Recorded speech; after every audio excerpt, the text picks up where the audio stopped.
The cold hit me like 1,000 needles all at once. I stood on the porch, barefoot, wearing nothing but my thin cotton nightgown. The snow was falling hard, covering everything in white. My breath came out in small clouds that disappeared into the freezing air. Behind me, I heard the lock click shut. I spun around and pounded on the door with both fists. "Dennis! Dennis! Open the door!" Nothing. I slammed my palms against the wood until they burned. "Please, it's freezing out here."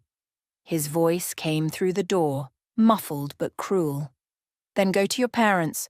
"Oh, wait, you can't. They're dead. Hope you freeze out here." Then silence. I stood there, shaking, not just from the cold, but from the shock of what had just happened. My own husband had thrown me out of our home in the middle of winter, wearing almost nothing. The temperature had to be well below 0. I could already feel my toes going numb against the icy porch. The wind cut through my nightgown like it wasn't even there. I pounded on the door again. "Dennis, you can't do this. I'll die out here." No answer. I looked around desperately. The street was empty and dark. Snow covered the cars, the sidewalks, everything. The street light at the corner flickered weakly. Not a single person was outside. Why would they be? It was nearly midnight in the worst cold snap of the year. My teeth started chattering so hard I thought they might crack. I wrapped my arms around myself, but it did nothing. The cold was everywhere, seeping into my skin, my bones. I looked at the window next to the door. I could break it. I could find a rock and smash through the glass and climb back inside. It was my home too. I had every right. I stumbled down the porch steps, my bare feet screaming against the frozen ground. I searched the snow-covered garden for something heavy. My fingers were turning blue. I couldn't feel them anymore. Then I heard a door open. I looked up. The house next door, Mrs. Porter's house. The old woman stood in her doorway, wrapped in a thick robe, her white hair pinned back neatly, even at this hour. "Child," she called out, her voice firm but kind. "Come here, right now." I hesitated. I barely knew her. We had exchanged maybe a dozen words in the 2 years I'd lived next door. A wave here, a nod there. That was it. "Now," she said again, "before you lose those fingers."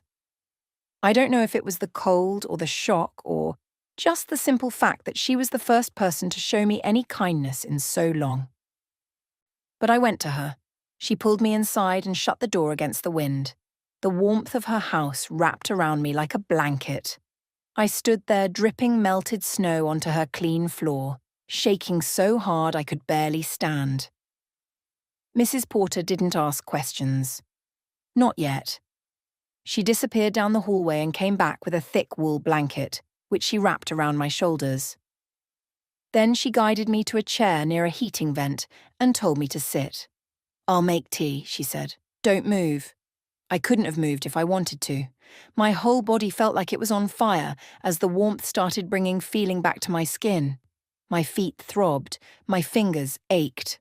I looked down at my hands. They were red and raw from pounding on the door. There would be bruises tomorrow. More bruises. Mrs. Porter came back with a steaming cup and pressed it into my hands. The heat felt like heaven. "Small sips," she said. "Let your body warm up slowly." I nodded and took a tiny sip. The tea was sweet and strong. It spread warmth through my chest. Mrs. Porter sat down across from me. She didn't say anything at first, just watched me with those sharp grey eyes that seemed to see everything. Finally, she spoke. "That man is your husband." It wasn't a question. I nodded anyway. "And this isn't the first time he's hurt you." Again, not a question. I looked down at my tea. I didn't answer. Mrs. Porter leaned forward slightly. "I've lived in this house for 43 years. These walls are thin. I hear things." My face burned with shame. All this time she had heard us, heard him screaming at me, heard me crying. "I've seen things too," she continued. "The way you flinch when he raises his voice in the driveway. The bruises you try to hide with long sleeves in summer.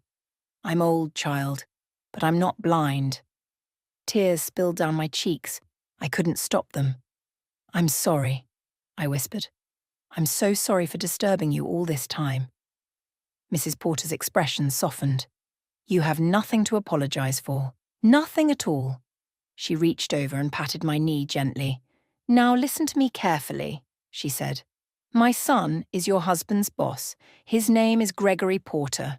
He runs the firm where your husband works. I stared at her. I knew Dennis worked at Porter and Associates. I knew it was a big firm, but I never made the connection. Stay here tonight, Mrs. Porter said.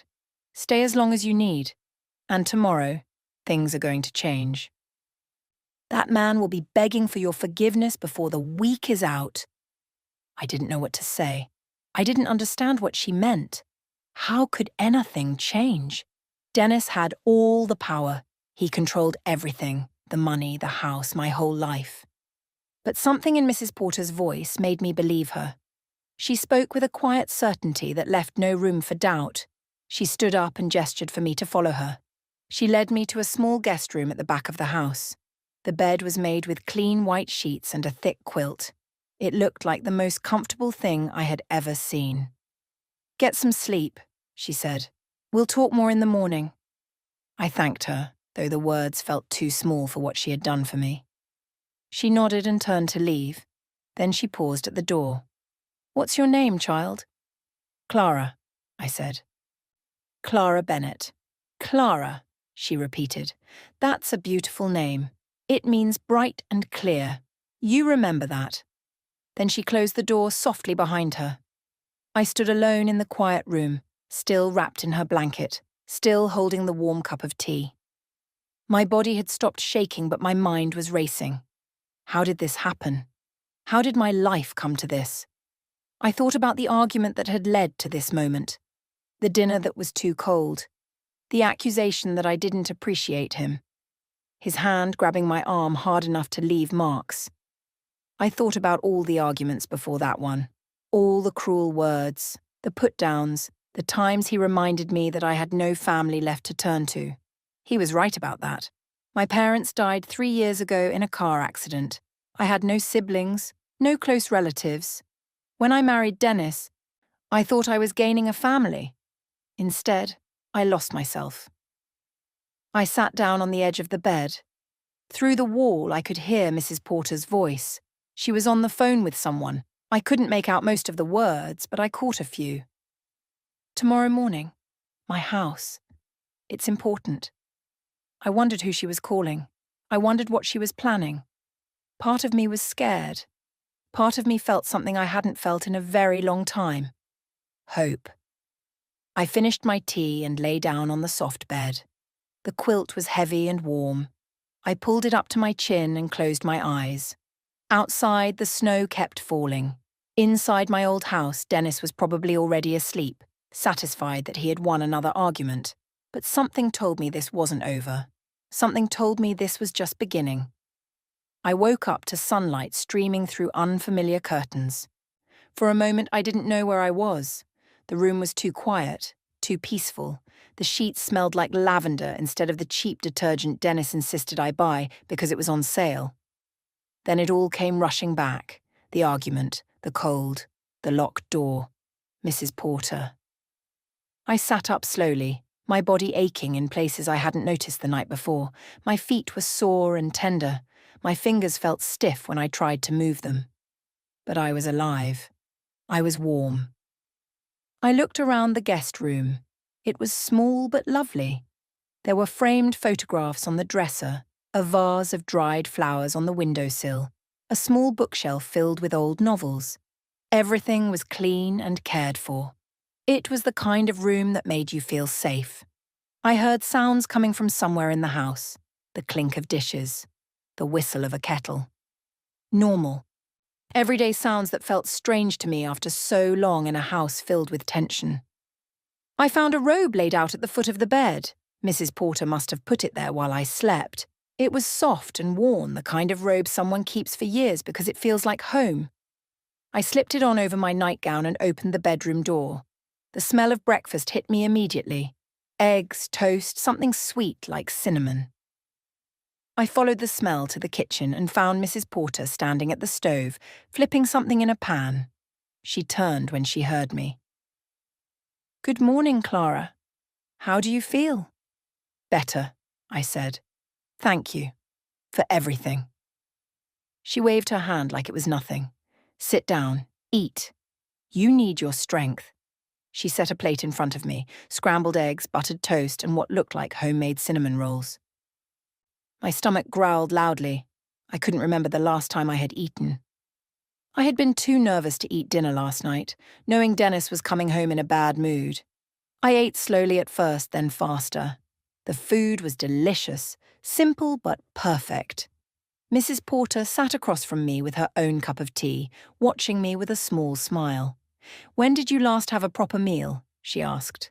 I thought about it. I honestly couldn't remember. "That's what I thought," she said quietly. When I finished, she took my plate and refilled my tea. Then she sat back down and folded her hands on the table. "Now," she said, "I think it's time we talked."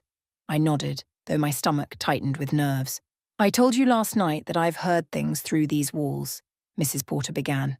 "Arguments, crying, things breaking. It's been going on for as long as you've lived next door."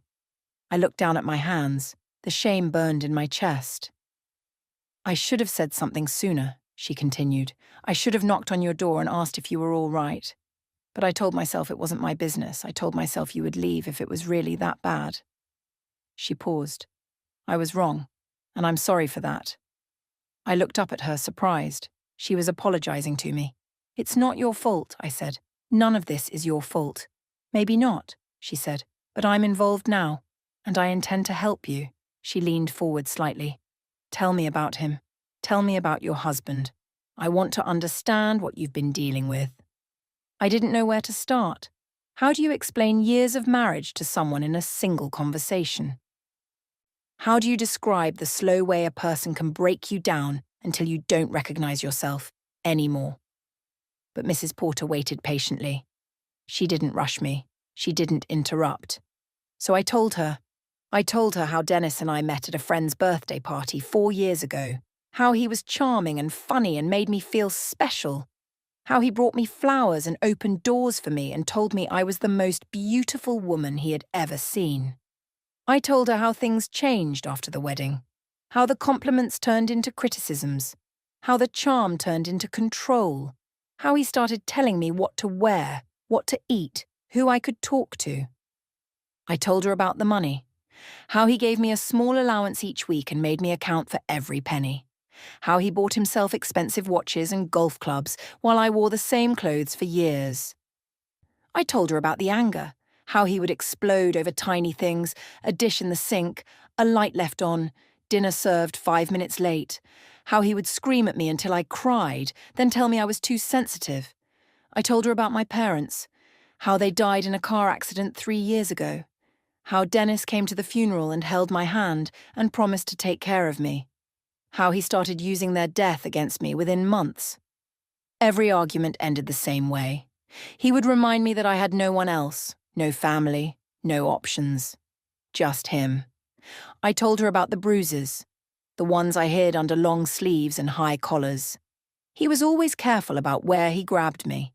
Never the face, never anywhere people would see. By the time I finished, I was crying. I hadn't meant to say so much. I hadn't talked about these things with anyone, not even Linda. But once I started, I couldn't stop. It was like a dam breaking inside me. Mrs. Porter handed me a tissue and let me cry.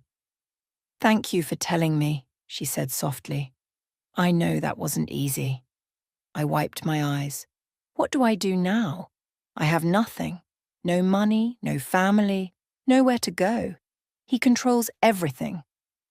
Mrs. Porter shook her head slowly. "That's what he wants you to believe. But it's not true." She stood up and walked to the window, looking out at the snow-covered yard. "I told you my son runs the firm where your husband works. What I didn't tell you is that my late husband founded that firm 40 years ago. I may be a quiet old woman, but I still have some influence in this town." She turned back to face me. "I also have a very good lawyer, a woman I've known for 30 years. She handles cases like yours all the time. Divorces, protective orders. She's helped dozens of women get out of situations just like this. I stared at her. I can't afford a lawyer. You don't need to. She owes me a favor. Several favors, actually. I shook my head. This was too much. Why are you doing this? You barely know me. Mrs. Porter walked back to the table and sat down across from me again. Her grey eyes were serious. I had a brother once. His name was Robert. He was a cruel man. He treated his wife the way your husband treats you. Maybe worse. She stayed with him for 15 years, hoping he would change. He never did. She paused. She died in that house. Fell down the stairs, they said. But I knew the truth. Everyone knew the truth. My blood went cold. I swore after that I would never stand by and watch it happen again. I broke that promise when I ignored what was happening in your house. I won't break it again. She reached across the table and took my hand. You're not alone, Clara. Not anymore. I'm going to help you. My son is going to help you. And by the time we're done, that man will regret every single thing he ever did to you. I squeezed her hand, unable to speak. For the first time in years, I believed things might actually change. I slept better that night than I had in years. No footsteps to listen for, no tension in my chest waiting for the bedroom door to slam open, no walking on eggshells, just silence and warmth and the soft sound of snow falling outside. When I woke the next morning, I could hear voices in the kitchen, Mrs. Porter's voice, calm and measured. And a man's voice I didn't recognize, deep and serious. I got dressed quickly in the clothes Mrs. Porter had given me the night before. A simple sweater and pair of slacks that belonged to her daughter who lived out of state. They fit well enough. I walked down the hallway toward the kitchen, my heart beating faster with each step. I paused at the doorway. Mrs. Porter sat at the table with a man in a dark suit. He was maybe in his late 40s, with greying hair and sharp eyes behind wire-rimmed glasses. He had a leather folder open in front of him and a pen in his hand. They both looked up when I appeared. Clara, Mrs. Porter said warmly, come in. Sit down. This is my son, Gregory. Gregory Porter stood and extended his hand. His handshake was firm but not aggressive. He looked at me with an expression I couldn't quite read. Not pity exactly. Something more like understanding. Mrs. Bennet, he said, it's nice to meet you. I wish it were under better circumstances. Thank you, I managed. And thank you for coming. I know you must be busy. Not too busy for this, he said. We all sat down. Mrs. Porter poured me a cup of coffee without asking. I wrapped my hands around it, grateful for something to hold. Gregory opened his leather folder and looked at me directly. My mother told me what happened 2 nights ago. She also told me about your marriage. I want you to know that everything you say to me stays in this room. I'm not here as your husband's boss right now. I'm here as someone who wants to help. I nodded slowly. That said, he continued, I do have some questions about your husband's behavior, not just at home but at work. Anything you can tell me might be useful. I frowned slightly. I don't know much about his work. He never really talked to me about it, just complained sometimes. That's fine. Tell me what you remember. Even small details can matter. I thought back over the past few years. Dennis came home angry most days. He blamed his co-workers for everything. He said they were jealous of him, that they tried to make him look bad. He talked about taking credit for things, I said slowly. Projects that other people worked on. He would present them as his own ideas. He bragged about it like it was clever. Gregory wrote something down. He also complained about a man named Thomas. Said Thomas was always watching him, always checking his work. Dennis called him a snitch. Thomas Whitfield, Gregory said. He's one of our senior accountants. Very thorough. Dennis hated him. He said Thomas was going to ruin his career. Gregory nodded and kept writing. I tried to think of anything else. Then I remembered something from about 6 months ago. There was one night he came home really late. He was nervous, not angry like usual. He told me he had to take care of something at the office. He said he shredded some documents that he wasn't supposed to have. Gregory looked up sharply. Did he say what kind of documents? No, but he said if anyone found out, he would be fired. He made me promise not to tell anyone. He said it was my fault for asking too many questions. I felt sick just remembering it. At the time, I hadn't thought much about it. I was just relieved he wasn't yelling at me. Gregory closed his folder and leaned back in his chair. Mrs. Bennet, I have to be honest with you. Your husband has been on thin ice at my firm for over a year. We've had complaints from multiple co-workers about his attitude, his temper, and his habit of taking credit for others' work. But we never had enough solid evidence to take serious action. He paused. What you just told me about the documents changes things. That's not just bad behavior. That's potentially criminal. My stomach dropped. I didn't mean to get him in trouble. You didn't do anything wrong, Gregory said firmly. You answered my questions honestly. That's all I asked you to do. Mrs. Porter reached over and squeezed my hand. Gregory checked his watch and stood up. I need to get to the office. I have some calls to make and some files to review. I'll be in touch soon. He shook my hand again before he left. At the door, he turned back. Mrs. Bennet, what you did took courage. A lot of people in your situation would stay silent to protect themselves. You didn't. That matters. Then he was gone. I sat at the table, my mind spinning. Everything was moving so fast. 2 days ago, I was locked out of my house in the snow. Now I was sitting in my neighbour's kitchen while her son investigated my husband for possible crimes. Mrs. Porter refilled my coffee. You did well, she said. I know that wasn't easy. What happens now? I asked. Now we wait. Gregory will do what needs to be done, and while we wait, we start planning your future. She said it so simply, like my future was something I actually had control over. I spent the rest of the morning with Mrs. Porter. She showed me around her house properly this time. The living room with its big windows and comfortable chairs, the small library with shelves full of books, the garden out back buried under snow now, but beautiful in summer, she said. She told me stories about her husband, who died 10 years ago. He was a good man, she said, hard-working and kind. He built the firm from nothing and always treated his employees like family. That's why Gregory takes it so seriously when someone violates that trust, she explained. It's not just business to him. It's personal. Around noon, her phone rang. She answered it, listened for a moment, then handed it to me.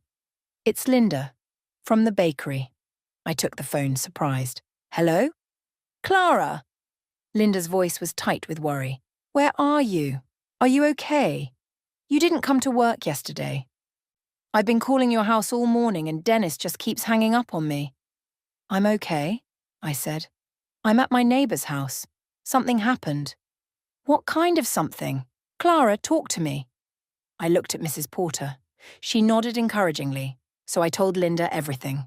The argument, the locked door, the cold, Mrs. Porter taking me in. Linda was silent for a long moment after I finished. I'm coming over, she said. Right now. What's the address? You don't have to. Clara, what's the address? I gave it to her. 20 minutes later, she was at the door, pulling me into a tight hug. I knew it, she said into my shoulder. I knew something was wrong. I should have pushed harder. I should have made you talk to me. It's not your fault, I said. It's not yours either. She pulled back and looked at me. Her eyes were red. You're not going back to him, promise me. I thought about the cold porch, the locked door, the way Dennis told me to freeze. I promise, I said. And this time I meant it. The next few days passed in a strange kind of peace. I stayed with Mrs. Porter, sleeping in her guest room, eating meals at her kitchen table, helping her with small tasks around the house. She never made me feel like a burden. She never asked when I was leaving. She just treated me like I belonged there. Linda came by every day after her shift at the bakery. She brought me clothes from her own closet since I had nothing but the nightgown I escaped in. She brought me toiletries and snacks and magazines. She sat with me for hours, talking about everything and nothing. For the first time in years, I felt like I could breathe. But I knew it couldn't last. Dennis was still out there. He still had power over me. We were still married, and everything I owned was in that house next door. On the fourth day, Gregory called. Mrs. Porter answered the phone, listened for a moment, then handed it to me. "Clara," Gregory said, "I wanted to update you. We completed our internal investigation this morning.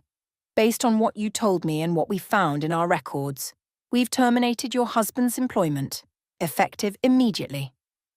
I sat down slowly, my legs suddenly weak. "Terminated," I repeated.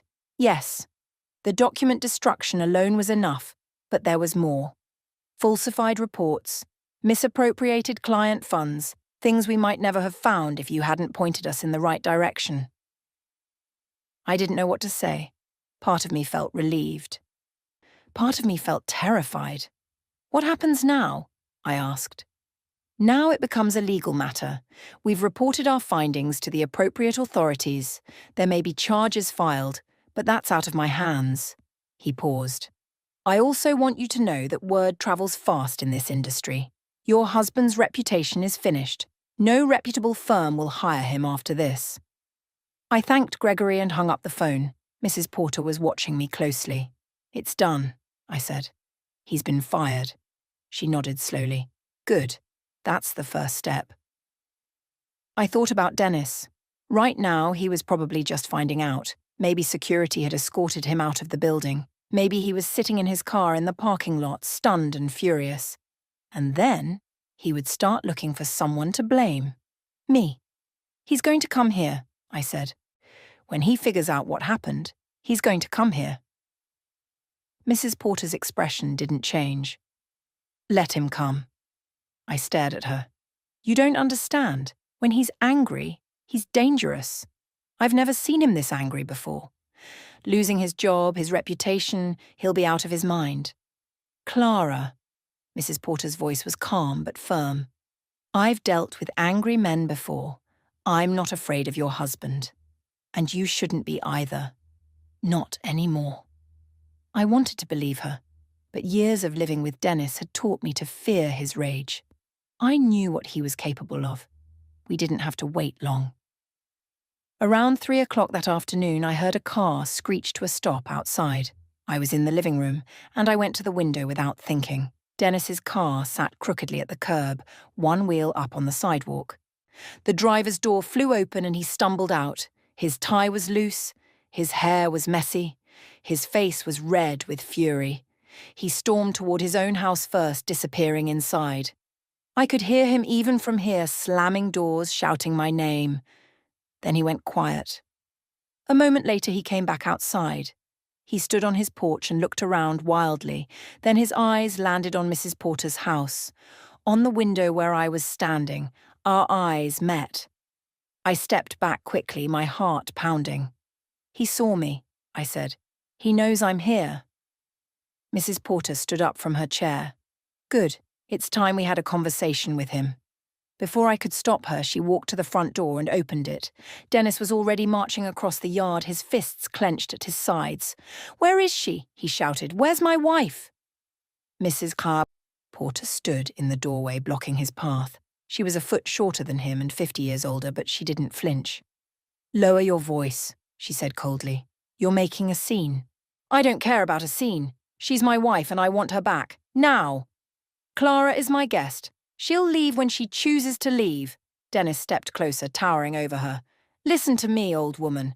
I don't know what lies she's told you, but this is none of your business. She belongs in that house with me." "She belongs wherever she feels safe," Mrs. Porter said. "And clearly that's not with you." Dennis's face twisted. "You have no idea what you're talking about. Clara is confused. She's emotional. She needs to come home so we can work this out like adults." I had heard this tone before, the fake reasonableness. The calm voice that hid the rage underneath. He used it whenever he wanted to convince someone that I was the problem. But Mrs. Porter wasn't fooled. "I know exactly what I'm talking about," she said. I've heard you screaming at her through these walls for 2 years. I've seen the bruises she tries to hide. I know what kind of man you are." Dennis's calm mask slipped. His jaw tightened. "You don't know anything about our marriage." "I know enough. And so does my son." That stopped him. I saw the recognition flash across his face. "Your son?" he said slowly. "Gregory Porter, your former employer. I believe you met with him this morning." The colour drained from Dennis's face. For the first time since I'd known him, he looked afraid. "That was you," he said. "You did this. You got me fired. You got yourself fired. My son simply discovered the truth about who you really are." Dennis stood there, breathing hard. I could see him struggling to control himself. His hands were shaking. Then he looked past Mrs. Porter and saw me standing in the hallway. "Clara." His voice changed, softened. "Clara, please, just come out here and talk to me. We can fix this. I know I made mistakes, but I can change. I love you. You know I love you." I had heard these words so many times before. After every fight, after every bruise. He was always sorry. He always promised to change, but he never did. I walked forward until I was standing beside Mrs. Porter in the doorway. "No," I said. Dennis blinked. "What?" I said, "No, I'm not coming back. I'm not going to talk this out. We're done." His face hardened. "You don't mean that. You're just upset." "You're not thinking clearly." "I'm thinking more clearly than I have in years." He took a step forward, but Mrs. Porter held up her hand. "That's close enough. You're on my property now, and I'm asking you to leave." "Or what?" Dennis snarled. "Or I call the police. And then I call my lawyer. And then I call my son back and tell him about the threatening way you're behaving toward 2 women, one of them elderly." I saw Dennis look around. For the first time, he noticed the neighbours. Mr. and Mrs. Hoffman from across the street, standing on their porch. The young couple from 2 doors down, watching from their window. Everyone was watching. Dennis's jaw clenched. He looked at me one last time. "This isn't over," he said quietly. Then he turned and walked back to his car. He got in, slammed the door, and sped away. Mrs. Porter closed the front door and locked it. "Well," she said calmly, "that went about as expected." I was shaking, my whole body trembling. But I had done it. I had looked him in the eye and said no. For the first time in my marriage, I had stood my ground. The weeks that followed were the hardest of my life, but they were also the most important. Mrs. Porter's lawyer, a sharp woman named Helen Cross, filed divorce papers on my behalf within days of Dennis's visit. She also helped me get a protective order that kept him away from me, from Mrs. Porter's house, and from the bakery where I worked. Dennis tried to fight it at first. He hired his own lawyer and claimed I was lying about everything. He said I was the abusive one. He said I had stolen from him. He said I was mentally unstable. But Helen had prepared for all of it. She had photographs of my bruises that Linda had taken on her phone over the past year without my knowledge. She had statements from neighbours who had heard Dennis screaming at me. She had Mrs. Porter's testimony about the night he locked me out. And she had the records from Porter and Associates showing exactly what kind of man Dennis really was. The judge saw through him immediately. The divorce moved faster than I expected. Dennis didn't have the money to keep fighting. Without his job, without his reputation, he had nothing left. His own lawyer eventually convinced him to settle just to make it end. I didn't ask for much. I didn't want the house or the car or any of the expensive things he had bought for himself over the years. I just wanted my freedom. And I got it. The day the divorce was finalised, Linda took me out for coffee to celebrate. We sat in a little cafe downtown, and she raised her cup in a toast. "To new beginnings," she said. I touched my cup to hers. To new beginnings. It felt strange to say those words. For so long I had believed my life was stuck, that I had no options, no way out. Dennis had made me believe that I was nothing without him. But here I was, sitting in a cafe on a sunny afternoon, a free woman. Mrs. Porter helped me find a small apartment not far from her house. It was tiny, just one bedroom and a kitchen the size of a closet. But it was mine. My name on the lease. My key in the lock. I stood in the empty living room on my first night there and cried. Not from sadness, from relief. Linda helped me furnish the place with second-hand finds. A couch from a thrift store. A table from her cousin who was moving. Dishes and pots from Mrs. Porter's extras. It wasn't fancy, but it was cozy. It felt like home. I went back to work at the bakery full-time. The owner, a kind woman named Patricia, gave me more hours and a small raise.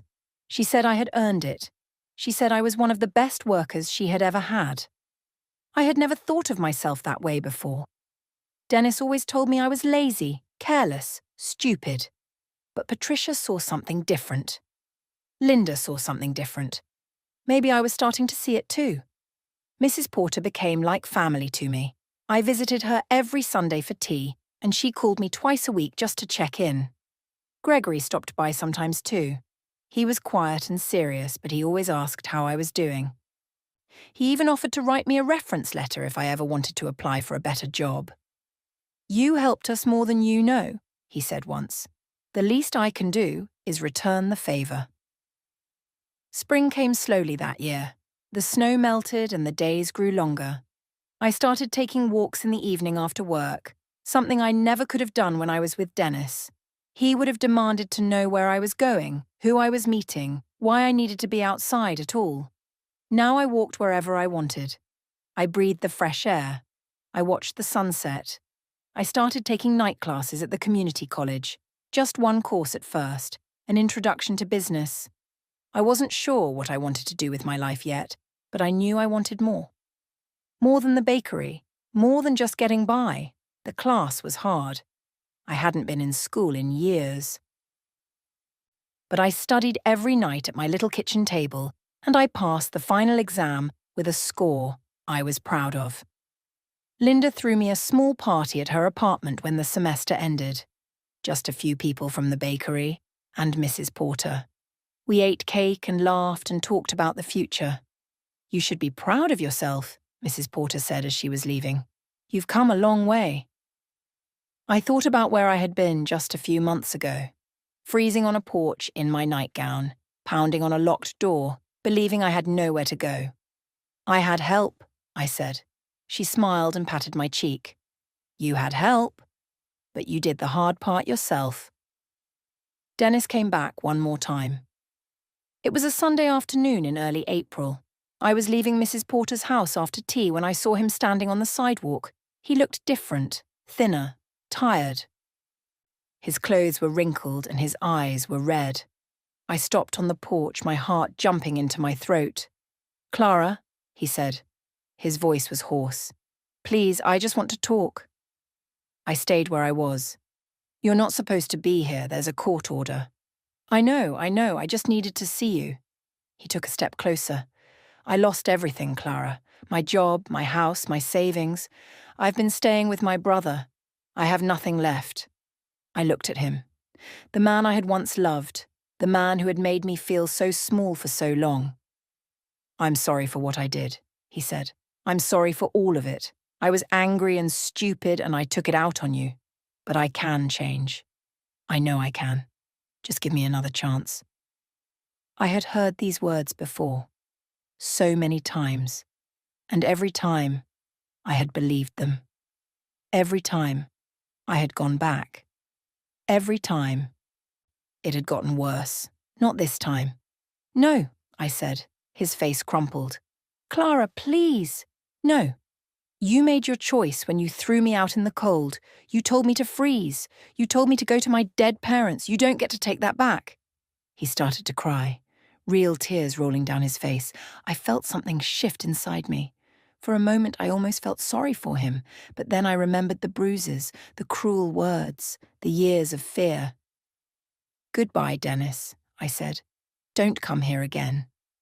I turned and walked back inside Mrs. Porter's house. I closed the door behind me and locked it. Through the window, I watched him stand there for a long moment. Then he wiped his face, got into his car and drove away. He never came back. Months later, I stood at the window of my own apartment looking out at the summer sun. The trees were green, the sky was blue. I had a vase of fresh flowers on my table that I had bought for myself, just because I liked them. I thought about the woman I used to be, the one who believed she was trapped, the one who thought she deserved the pain. She felt like a stranger now. I wasn't that woman anymore. I was Clara Bennett, bright and clear, and for the first time in my life, I was free.